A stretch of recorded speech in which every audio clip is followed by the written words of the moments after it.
वो पुजेरी के लाकर यहाँ रखे हुए थे। कौन सा मंदिर? शिव शंकर जी का मंदिर है जी, कहाँ पे है? उमा पिपराड़ी। अच्छा अच्छा, हाँ तो बताइए क्या हुआ? वहाँ क्या क्या जमीन को हमारा अपने नाम से कागजात बना लिया। 1985 में हमारे बाबा ने महंती सामाजिक रूप में हमारे मतलब सौंपा गया था, जिसमें वहाँ पर 8-10 आदमी बैठे में। वो बुजुर्ग अभी तक जिंदा है। वो सागिद कर रहा है कि नहीं, अभी तक भी गर्भूषण में मैदान थी। हमारा दादी जिंदा था। दादी ने हमको 95 तक जीवित रहा। जब से हम वहाँ पूजा पाठ करते थे, जब 95 तक जीवित रहा, 2005 में तक हम पूजा पाठ करते थे। उस समय मैदान थे, फिर पढ़ते थे। 2010 में जा कर के हमने कोई तीर्थ यात्रा पर निकले। तीर्थ यात्रा पर जाने के बाद हमने इसको मिला है जनकपुर धाम में। हम कैसे परिचय हुई आपको इससे? परिचय हुई, मंदिर पर हमने बैठे, ये हमको आकर बोला खाने पीने की दिक्कत है, वहाँ 3-4 बच्चे हैं, फिर हमको कहीं स्थान दीजिए। फिर हमने इसको ला करके यहाँ स्थान में बैठाया। बैठाने के बाद हमारे कागज का सब उल्टा पड़ा। जब तीर्थ यात्रा में चले गए तो पूरे कागज का हमें तोड़ मकोड़ कर दिया। तीर्थ यात्रा से कितने दिनों बाद लौटे आप? 10-11 साल के बाद। तो फिर लौटे तो क्या देखे आप? हम लौटे आए यहाँ, आए तो कहता कि तुम्हारा कोई संपत्ति नहीं है। मंठ का जमीन हड़पने के लिए एक व्यक्ति जो कि दिघिया गांव निवासी और जिला मधुबनी का रहने वाला है, राम कुमार, और जमीन हड़पने के लिए, मंठ की जमीन हड़पने के लिए नाम रख लिया रामेश्वर गिरी।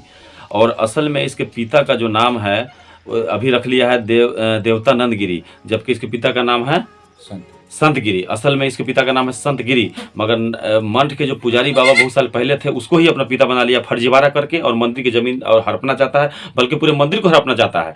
तो ये किस तरीके से ये पूरा मामला है सीतामढ़ी जिला के सुसर प्रखंड के करवन्ना पंचायत की पिपराड़ी गाँव की, जो वार्ड नंबर 13 में पड़ता है मंठ है, उस जमीन को कब्जा करना चाहता है। बाबा जब 10 साल बाद वहाँ से लौटते हैं, ये तीर्थ यात्रा पर गए हुए थे, उनको देखभाल के लिए छोड़ दिया गया था, मगर देखभाल करने के लिए छोड़ दिया गया था। जब वहाँ से लौटते हैं तो यहाँ नज़ारा ही कुछ और है, किस तरीके से फर्जीवाड़ा करके पूरे सरकारी पदाधिकारी, कर्मचारी, बीडीओ सबको, सीओ को मेल में लेकर के जमीन का जमाबंदी नंबर इधर से उधर करके अब इन पे ही जानलेवा हमला करवाता है और इनको धमकी देता है कि अगर तुम इस जमीन पे आया और जमीन पे मठ मंदिर पे आने की कोशिश की तो तुम्हारा लाश ही हम फेंकवा देंगे और मधुबनी जिला में जाकर फेंकवा देंगे, क्योंकि मधुबनी जिला का वो दमंग है, गुंडा है, मवाली है।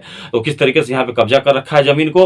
अब ये बाबा है, हम इनसे ही डायरेक्टली जानने की कोशिश करते हैं कि आखिर इन्होंने उस पर रहम क्यों खाया, क्योंकि इनका कहना है कि जब मैं जनकपुर धाम मंदिर पे गया था तो वहाँ पे हकासा प्यासा बच्चों के साथ वो जो है सो निराश था, उसके पास खाने के पैसे नहीं थे, तो इन्होंने एक सहारा दिया। अब सहारा देने के बाद जो है इनको ही उल्टा पड़ गया बानी, क्योंकि जब तीर्थ यात्रा पे चले गए, देखभाल के लिए लीजिए, आप देखभाल कीजिए, मैं आपको सहारा देता हूँ, जब ये देखभाल करने के लिए दे दिया मठ को, और जब ये बाहर चले गए तीर्थ यात्रा करने 10 साल बाद जब वहाँ से लौटते हैं तो यहाँ नज़ारा ही कुछ और है। अब इनको ही घर मठ से बेदखल कर दिया गया है, इनको ही जानलेवा का धमकी दिया जाता है और तरह तरह से प्रताड़ित किया जा रहा है। तो आइए खुद ही इनसे हम इस मुद्दा पर इनसे जानने की हम कोशिश करते हैं कि किस तरीके से राम कुमार बना रामेश्वर गिरी, राम कुमार गिरी बना रामेश्वर गिरी, और पिता यशवंत को हटा करके देवतानंद गिरी बना लिया, जो कि पूर्व पुजारी थे। तो जमीन हड़पने के लिए लोग क्या क्या करते हैं कि बात तक को बदल लेते हैं। तो आइए बाबा यहाँ पे मौजूद है, उनसे डायरेक्टली जानने की कोशिश करते हैं, इस मैटर में खुद इनकी जुबानी रोशनी डलवाते हैं कि आखिर पूरा मामला है क्या।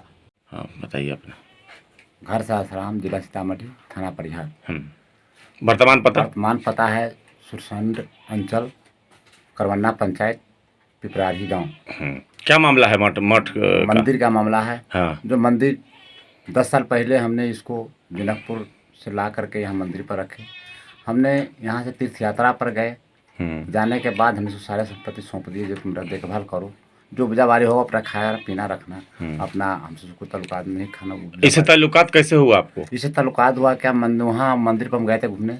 कहाँ? जनकपुर। अच्छा।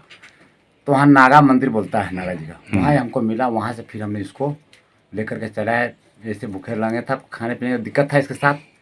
हमने फिर चलो हम तुमको रखते हैं, एक जगह रखना है मंदिर पर, जब हम आएंगे तो फिर अपना आप यहाँ रहना चालू करेंगे। तो हमने यहाँ लेकर ला कर इसको रख दिया। रखने के बाद क्या किया, फिर हम चले गए तीर्थ यात्रा। जब तीर्थ यात्रा 10 साल के 12 साल के बाद लौटे, 10 साल के बाद, तो ये हमको संपत्ति का कटोर मोटोर कर दिया है। कटोर मोटोर ये किया है। क्या क्या किया? आम का बगीचा था। हाँ। तो उसमें आम, शीशो, जामुन, ये पूरा आम का पेड़ करीब 80-90 वो पेड़ काट करके हटा दिया था।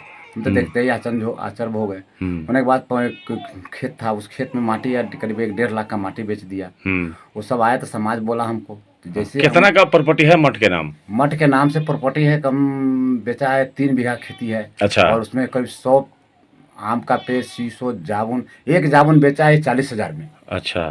और शीशो सब तक करीब कई लाख का संपत्ति ये बेचा है हमारा। अच्छा। ठीक है, आम का पेड़ भी बेचा है काफ़ी है। हम्म। बेचने के बाद जब हमने इसको बोले तो इसका पत्नी उषा देवी ने हम्म। हमको आया गाली गलौज देना चालू कर दिया है, तुम्हारा कोई संपत्ति नहीं, भागो यहाँ से। हम्म। ठीक है, हमने फिर यहाँ से जब भागने के प्रयास किए, जाने की तैयारी हुई तो इसका पति आ गया, घेर लिया हमको। घेरने के बाद हमारे साथ उल्टा सलूक करना चालू कर दिया। उसमें एक झोला था हमारा, उस झोला में भी कुछ सामान रखा था, कागज पत्र रखा था, वो सब कागज छीन छोपट कर लिया। आखिर मैं ये जानना चाह रहा हूँ कि उस मंठ पे कितने दिनों से मतलब आप लोग रहते थे, कौन उस पे रहता था आपका? हमारा बाबा जी यहाँ रहते थे, बालचंद गिरी। क्या नाम है बाबा जी का? उनका बाबा जी का नाम है बालचंद गिरी, उनका गुरु का नाम था देवतानंद गिरी। अच्छा, आपके बाबा जी के? हाँ। हमारे बाबा का नाम था बालचंद गिरी और उनको गुरु था, उसका नाम था देवतानंद गिरी। वो 70 में ही दुनिया छोड़ दिए थे। अच्छा। हमारे बाबा 86 में मरे हैं। जो हमारा उस समय हम नादान थे, नादान रहने के बावजूद मेरा दादी 95 में मरा है, वो मैट्रिक की हुई थी, कुछ चलवान था। उसने हमको ला करके मंदिर पर रहते थे, यहाँ पूजा पाठ करते थे हम दादी के साथ और रहते थे यहाँ। उस दिन रहने के बाद हम तीर्थ यात्रा पर निकले यहाँ से। तो इस पे कैसे आप भरोसा कर लिए कि जब जनकपुर में मिला तो? इसको कोई नहीं था, अकेला जब हमको मुलाकात हुआ तो कहता हम अकेले हैं, तो हमने इसको ला करके रख दिए। अब हमको जाने के बाद ये अपना पूरे पता लगा कि पूरे फैमिली से आकर यहाँ बस गया है। 10 साल बाद रिटर्न आए तो? हाँ, रिटर्न आए। इसका पूरा पता कहाँ का है, कहाँ का रहने वाला है? ये रहने वाले है दिघिया का। दिघिया जिला मधुबनी पड़ रहा है। अच्छा, जिला मधुबनी। तो आप इसका पूरा नाम क्या है? इसका घर पर नाम है राम कुमार गिरी। अच्छा। पिता का नाम है संत गिरी। अच्छा, और यहाँ पे? यहाँ ये बना रखा है रामेश्वर गिरी, पिता देवतानंद गिरी। देवतानंद गिरी तो गुरु थे ना? गुरु थे, हमारे बाबा का गुरु थे। हाँ, हमारे बाबा का गुरु थे वो। उनको ही पिता बना लिया? उनको ही पिता बना लिया। अच्छा। जब हमको बोला जब कोई कागज तेरे पास है, सब कागज हमारा। जब हम कागज के तलाश में चले तो हमने दाखिल खारिज की रिपोर्ट मांगे सीओ से। तो दाखिल खारिज से मिला हमको क्या, कोई दाखिल खारिज से नहीं, कोई के वाला है। जो हमारे गुरु का, बाबा का गुरु था, उनको ये चेला बना करके मृत्यु बोल दिया कि मरने के बाद कोई एप्लीकेशन दे करके सीओ को ये हमारे जमाबंदी उठाकर ले गया। ले जाने के बाद इसका साइन देखी, इसका साइन भी नहीं है, उस पर फर्जी साइन किया हुआ है। अच्छा, उस पर फर्जी साइन भी किया हुआ है, मिला हमको। तो आप जब लौटे तो फिर उससे दबाव नहीं दिए कि खाली करो मंठ? दबाव दिए तो वही गाली गलौज देना चालू किया। हमको कहा जहाँ देखेंगे वहाँ मरजान से मार डालेंगे। अच्छा। बहुत तरह के हादसा हमको दिखा रहा है। और ग्रामीण का क्या सपोर्ट मिला आपको? ग्रामीण कह रहा है कि नहीं इसको हटाइए। हाँ। इसको बैठा दिए। करीब 8-10 ग्रामीण है हमारे साथ, जिसको सामने हम इसको छोड़ कर गए थे। वो गवाह है? वो गवाह है? गवाह है। हाँ। 8-10 ग्रामीण जो है वहाँ था मंदिर पर। हमने कहा ठीक है तुम मंदिर पूजा करो और जब तक ये देखभाल करेगा, जब तक हम नहीं आएंगे। जब तक तो अब आगे ये खाली नहीं कर रहा है, आपको तरह से प्रताड़ित कर रहा है, धमकी दे रहा है, तो आगे क्या करेंगे आप?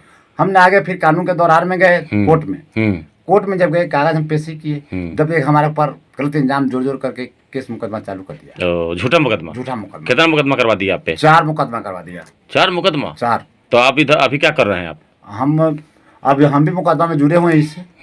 कोर्ट में आप भी गए हैं? कोर्ट का सहारा भी लिए? कोर्ट के सहारा ही शुरू मिले। हाँ। हम यहाँ शुरू में जब गए तो आए, तो फिर गए हम यहाँ गांव समाज में। गांव समाज का यहाँ से नहीं होगा, आगे जाओ तो हमने आगे का रास्ता पकड़े। तो समाज में, कोर्ट में पहुंचे? कोर्ट में पहुंचे। तो आप क्या उम्मीद कर रहे हैं कोर्ट से न्याय का? कोर्ट से न्याय से हम उम्मीद यही कर रहे हैं कि सही कागजात देख करके एसी साहब हो, डीसी साहब से जो भी हो, कलेक्टर साहब हो, वो देख करके निर्णय निकाल दे इसको, कागज को। ठीक। और फर्जी कागज को जिसको 420 का एक जुर्माना इसको किया जाए, जुर्माना किया जाए। हाँ, ठीक। दंड का भाग के बनता है। तो दोस्तों, किस तरीके से आपने देखा कि विश्वासघात कैसे किया जाता है। एक पुजारी तीर्थ यात्रा पर जाने से पहले अगर किसी बेसहारा पुजारी को अपने ही मंदिर पे ठिकाना देता है, और जब वो पुजारी तीर्थ यात्रा से 10 साल बाद रिटर्न आता है, तो किस तरीके से जो मंदिर का जो ज़मीन है, जायदाद है, पेड़ पौधा है, उस प्रॉपर्टी के साथ में किस तरीके से सरकारी पदाधिकारी को मिलाकर और किस तरह कागज़ को रद्द बदल करके और उस पर किस तरह कब्जा जमा लेता है। और जब वो पुजारी कहता है कि आप मंदिर से जाइए, अब हम तीर्थ यात्रा से वापस आ गए हैं, ये मेरी ज़मीन है, तो उस पर किस तरह से टॉर्चर किया जाता है और किस तरीके से उस पर गलत मुकदमा करके फंसाने की कोशिश किया जाता है। तो ये कहा जाता है नेकी कर और दरिया में डाल। तो इससे आपको सबक लेनी चाहिए दोस्तों। और आप लोगों से निवेदन है दोस्तों कि आप मेरा चैनल अगर यूट्यूब पे देख रहे हैं तो चैनल को सब्सक्राइब करें। सब्सक्राइब करने के बाद बेल आइकन का बटन न दबाना भूलें और वीडियो को अपने हर ग्रुप में शेयर करें। और अगर फेसबुक पे देख रहे हैं तो लाइक करें, फॉलो करें और वीडियो को अपने हर दोस्त अहबाब ग्रुप में शेयर करें, ताकि इस तरह का न्यूज़ आपको मिलता रहेगा। फिर मिलते हैं किसी नेक्स्ट वीडियो में, जब तक के लिए जय हिंद।